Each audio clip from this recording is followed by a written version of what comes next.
آپ سے عرض کی تھی کہ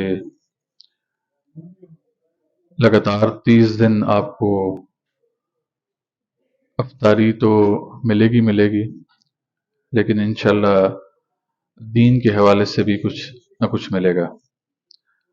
تو یہ آپ کو جو چند لمحات ہوتے ہیں اس میں ہمیں برداشت کرنا پڑے گا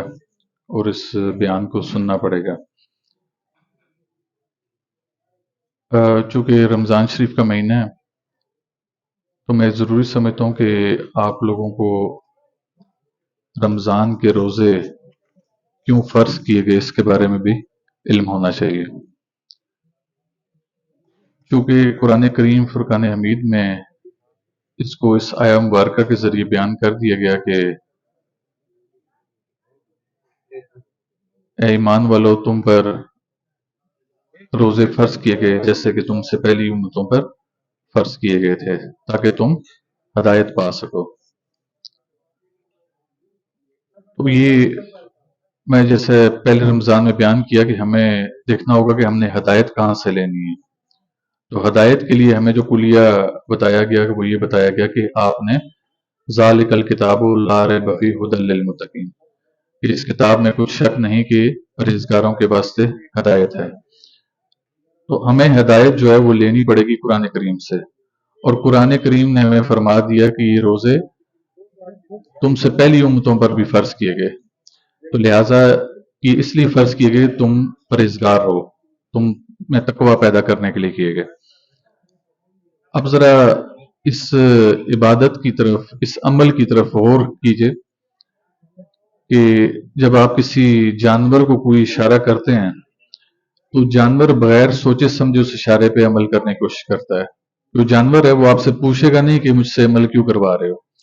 لیکن انسان ایسی مخلوق ہے کہ جب اس سے کوئی عمل کرنے کو کہا جاتا ہے تو یہ تجسس میں چلا جاتا ہے، یہ پوچھتا ہے کہ یہ عمل مجھ سے کیوں کروایا جا رہا ہے، کیا پس پردہ محرکات کیا ہیں، اس کے پیچھے ایسی کیا لاجک یا دلیل ہے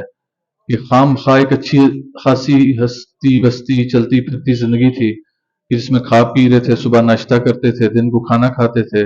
سارا دن پانی کا استعمال کرتے تھے، تو اچانک سے ایک مہینہ ایسا آ گیا کہ جہاں پر اللہ تعالیٰ نے تمام چیزیں اپنی نعمتوں سے منع فرما دیا کہ دن کے اس پہر میں آپ نے نعمتیں استعمال نہیں کرنی۔ تو انسان ہے، اس کو یہ تجسس تو ہوتا ہے کہ ایسا کیوں کیا گیا، اس عمل کا فائدہ کیا ہوگا۔ تو میں نے اپنی تئیں اس کے اوپر جستجو کی، اس کو دیکھنے کی کوشش کی کہ آیا ہمارے بھوکا پیاسا رہنے سے اللہ کی ذات کو کیا فائدہ ہوگا۔ تو میں نے بڑا کوشش کی، تاریخی کتب میں بھی دلیل کے گھوڑے دوڑا کے دیکھے، غوطہ زنی کر کے کتابوں میں دیکھ لیا کہ آیا کچھ ایسی چیز مل جائے جہاں سے یہ پتہ چلے کہ اللہ تعالیٰ کی ذات کو ہمارے بھوکے پیاسا رہنے سے کیا فائدہ ہو سکتا ہے، لیکن مجھے کوئی ایسا فائدہ نہیں ملا کہ جو اللہ کی ذات کو ہو سکتا ہے۔ اب آپ دنیاوی عمل کو اٹھا کے دیکھ لیں، جب اس دنیا میں آپ نے کسی دوسرے شخص کو اذیت پہنچانی ہوتی ہے تو آپ کیا کریں گے؟ اسے بھوکا رکھیں گے، آپ اسے پیاسا رکھیں گے۔ تو جب آپ اسے بھوکا اور پیاسا رکھیں گے تو وہ ایک تکلیف کے عمل سے گزرے گا، اسے اذیت ہوگی، کرب کے لمحات ہوں گے۔ تو اب ایک انسان جب دوسرے انسان کو اس کرب کے لمحات سے گزارے گا تو بات تو سمجھ آتی ہے کہ انسان ہے، بہک سکتا ہے، غلط راہ پہ چل سکتا ہے، کسی دوسرے کی تکلیف میں خوش ہو سکتا ہے،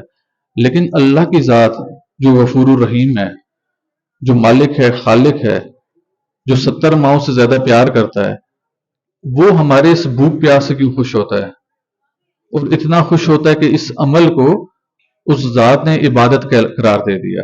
اور اس کو ارکان اسلام کا حصہ بنا دیا اور اسے اصول دین میں سے اٹھا دیا کہ یہ اصول دین میں سے ایک اصول ہے کہ آپ نے رمضان شریف کا روزہ رکھنا ہے۔ تو جو میں نے جستجو کی کہ اس روزے کا اللہ کی ذات کو کیا فائدہ ہو سکتا ہے، تو مجھے یہ معلوم پڑا کہ اس روزے کا اللہ کی ذات کو ڈائریکٹ کوئی فائدہ نہیں ہو سکتا، بلکہ اس روزے کا اللہ کی مخلوق کو فائدہ ہو سکتا ہے۔ اور وہ مخلوق کو فائدہ کیسے ہوگا کہ جب آپ میں سے کوئی شخص خود روزہ رکھتا ہے، وہ بھوکا بھی رہتا ہے، پیاسا بھی رہتا ہے، تو اسے کسی دوسرے کی بھوک اور پیاس کا احساس ہوتا ہے، صحیح ہے نا؟ جو شخص کبھی ساری زندگی خود بھوکا نہ رہا ہو، آپ اس سے پوچھیں بھوک کیا ہوتی ہے، وہ تو بھوک کے بارے میں آپ کو نہیں بتا سکتا۔ جس شخص کے پاس ساری زندگی کو غم نہیں آیا، آپ اس سے غم کی کیفیت کے بارے میں دریافت کریں، وہ آپ کو کہے گا میری ڈکشنری میں ایسی کوئی چیز نہیں ہے کہ جہاں پر غم کوئی چیز کسی چیز کا نام ہو، کیونکہ اس نے غم کو کبھی فیس نہیں کیا۔ تو جب تک آپ خود بھوک کے عمل سے نہیں گزریں گے تو آپ کسی دوسرے کی بھوک کا احساس کیسے کریں گے؟ اگر آپ پیاسے خود نہیں رہیں گے تو آپ کسی کی پیاس کا بھی احساس نہیں کریں گے۔ یہ اکثر ہمارے معاشرے میں ایسے ہوتا ہے نا کہ یہ پانی کے نل کے اوپر جھگڑا ہو گیا کہ جی یہ نل تو میرا تھا، اس سے پانی دوسرے نے کیوں بھر لیا؟ یہ کیوں ہوتا ہے؟ کیونکہ ہم نے اس رمضان کے روزے ہم رکھتے ضرور ہیں، ہم بھوکے بھی رہتے ہیں اور پیاسے بھی رہتے ہیں، لیکن جس مقصد اللہ تعالیٰ نے دیا تھا کہ جب یہ رمضان شریف کے روزے میری یہ مخلوق پائے گی تو یہ اپنے اندر ایک احساس پیدا کرے گی۔ وہ احساس کیا ہوگا؟ کہ دوسرے کی بھوک پیاس کا احساس، کہ یار میں تو وہ شخص ہوں کہ اگر رمضان شریف کا روزہ رکھ رہا ہوں تو شام کو میرے پاس اتنی استطاعت موجود ہے کہ شام کو میں خوب سیر ہو کے کھانا کھاؤں گا، میں افطاری بھی کروں گا، شربت بھی پیوں گا، کھجوریں بھی کھاؤں گا اور کھانا بھی کھاؤں گا۔ لیکن اس بھوک کو محسوس کرنے کا مقصد یہ ہوتا ہے کہ جب آپ دن بھر بھوکے رہیں تو یہ دیکھیں کہ جو شخص جس کے پاس یہ استطاعت ہی موجود نہیں ہے کھانا کھانے کی، اس کے پاس نہ کوئی روزگار موجود ہے، وہ سارا دن ادھر ادھر پھرتا رہتا ہے لیکن اسے روزگار نہیں ملتا، شام کو گھر لوٹتا ہے تو بغیر پیسوں کے لوٹتا ہے، اس کے ہاتھ میں کوئی تھیلے نہیں ہوتے اپنے بچوں کے لیے، تو اس کی بھوک کا کیا عالم ہوتا ہوگا؟ وہ کس طرح کن بھاری قدموں کن بوجھل قدموں کے ساتھ اپنے گھر کے اندر داخل ہوتا ہوگا؟ تو یہ وہ احساس تھا جو رمضان شریف کے پورے ایک ماہ کے روزے رکھنے کا کہا گیا کہ آپ یہ ایک ماہ کے روزے رکھیں اور اس ماہ مبارک میں اپنے اندر ایک احساس ڈیولپ کریں، ایک احساس پیدا کریں دوسرے کی بھوک پیاس کا۔ اور جب وہ احساس پیدا کر لیں تو ایسا نہیں ہے کہ اب چونکہ رمضان شریف ختم ہو گیا بوریا بسترا سمیٹو، جیسے ہم کرتے ہیں کہ قرآن کریم کو ہم صرف رمضان شریف میں باہر نکالتے ہیں، اس کو پڑھتے ہیں، تلاوت کرتے ہیں، سمجھتے نہیں ہیں، ترجمہ ہمیں نہیں آتا، اور جیسی رمضان شریف ختم ہونے کے قریب آتا ہے تو مسجدوں سے صدائیں آتی ہیں کہ جی اب آج ختم قرآن کی محفل ہو رہی ہے۔ ایک تو یہ لفظ ختم قرآن کے لیے استعمال نہیں ہو سکتا، آپ تکمیل قرآن کہہ سکتے ہیں اس کو۔ یہ سب سے پہلے آج سے 8 سال پہلے میں نے لفظ استعمال کیا تھا کہ ختم قرآن کو اس لفظ کو استعمال نہ کیا جائے، اس کو تکمیل قرآن کا نام دیا جائے۔ تو یہ صدائیں بلند ہوتی ہیں جی تکمیل قرآن ہو گیا، اب آپ لوگ کو آ جائیں 23ویں 24ویں روزے یہ چیز مکمل کر دی جاتی ہے۔ اب ہمارے سر سے ذمہ اٹھ گیا، ہم نے اس کتاب اللہ کو بند کیا، شیلف کی زینت بنا کے رکھ دیا، اب ہم نے اسے ہدایت نہیں لینی، اس کے بعد پھر ہم دنیاوی زندگی میں محو ہو جائیں گے۔ جبکہ رمضان شریف میں اگر آپ نے اپنے اندر کوئی احساس بیدار کر لیا ہے، بھوک پیاس دوسرے کی محسوس کر لی ہے کہ اس سے تکلیف کا عمل ہے، تو پھر آپ کا کام ہے کہ اس کا اطلاق سال بھر کے باقی مہینوں میں بھی کریں۔ آپ سال بھر کے باقی مہینوں میں کسی کو بھوکا دیکھیں تو اس کی مدد کریں، اس کو کھانا کھلائیں، کسی کو پیاسا دیکھیں تو اس کے لیے مداوا بنیں، اس کے لیے اس کی پیاس مٹانے کا بندوبست کریں۔ اور یہ کسی کی مدد کرنا کوئی بڑی بات نہیں ہوتی، اور یہ کوئی ایسا نہیں ہوتا کہ آپ کے پاس لاکھوں روپے موجود ہوں تب آپ کریں گے۔ آپ لوگ جو زیادہ تر یہاں پر پردیسی لوگ ہیں جو باہر سے آئے ہوئے ہیں، لیکن جہاں پر آپ کے اپنے گھر موجود ہیں، آپ اپنی گھر والی سے صرف اتنا کہتے ہیں کہ آج کھانا بناتے ہوئے 1 کپ پانی زیادہ ڈال دینا، تو اس جو 1 کپ پانی زیادہ ڈالنے سے جو سالن زیادہ بنے گا وہ 1 پلیٹ اٹھا کے کسی مستحق کے پاس پہنچا دیں، کسی غریب مسکین کو دے دیں۔ یہ کوئی بڑا کام تو نہیں ہے نا، کھانا تو آپ گھر میں بنا رہے ہیں لیکن صرف 1 کپ پانی زیادہ آپ نے ڈالنا ہے، اور شاید تھوڑا سا نمک بیچ میں زیادہ ڈال جائے گا،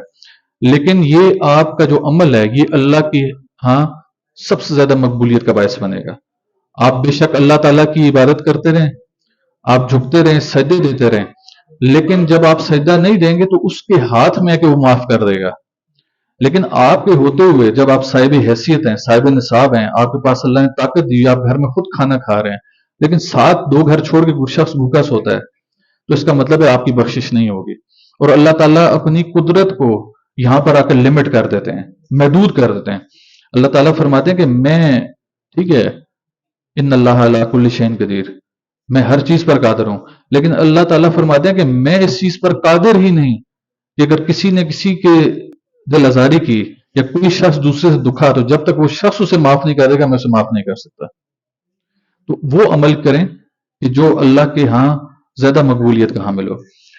یہ جو ہم نے رمضان دسترخوان سجانا شروع کیا، ہمارے پاس یہ آپشن موجود ہے کہ ہم اپنے بیوی بچوں کے ساتھ اندر بیٹھ کے روزہ افطار کریں، لیکن ہم آپ لوگوں کے ساتھ کیوں کرتے ہیں کہ ہم نے بھی کسی دور میں اس احساس کو اپنے اندر بیدار کیا، اور جب بیدار کیا تو اس کا اطلاق کرنے کی کوشش کی۔ اس کو ہم نے رمضان میں بھی کیا، اور کوشش کر دیں کہ پیر ہے اس پہ گاہے بگاہے لوگوں کے ساتھ یہ معاملات کرتے رہیں۔ اور اللہ نے اس میں اتنی برکت رکھی ہے کہ ہم جب اس کو ایک بار شروع کرتے ہیں تو پھر ہمیں اس میں کچھ ڈالنے کی ضرورت نہیں پڑتی، پھر یہ اللہ کی ذات ہے، وہ وسائل بناتی جاتی ہے اور یہ سارا نظام چلتا رہتا ہے۔ اللہ کی ایسی مخلوق اس کرۂ ارض پر موجود ہے کہ جس کے پاس وسائل تو موجود ہیں، لیکن ایسی جگہ موجود ہیں جہاں پر وہ اپنا اللہ کا دیا ہوا لگا سکیں، اور وہ چاہتے ہیں کہ اللہ کی ایسی مخلوق کو ڈھونڈیں اور ان کے اوپر ان کی راہ اللہ کی راہ میں خرچ کرتے ہیں، ان لوگوں پر لگائیں۔ تو جب آپ اس عمل میں خود بھی شامل ہو جائیں گے تو یہ رزق بانٹنا یہ کس کا عمل ہے، یہ کس کی سنت ہے، انشاءاللہ کل کے روزے میں ہم اس کو ڈسکس کریں گے، اس کو بیان کریں گے کہ یہ رزق بانٹنا یہ اتنا بڑا عمل ہے کہ اس کو دنیا جہان کی تمام تر نیکیوں کے اوپر اس کو غلبہ عطا کیا گیا، اس کو سب سے بہتر سمجھا گیا۔ تو انشاءاللہ ہم اس نیکی کو اگلے روزے میں ڈسکس کریں گے۔ وما علینا الا البلاغ المبین۔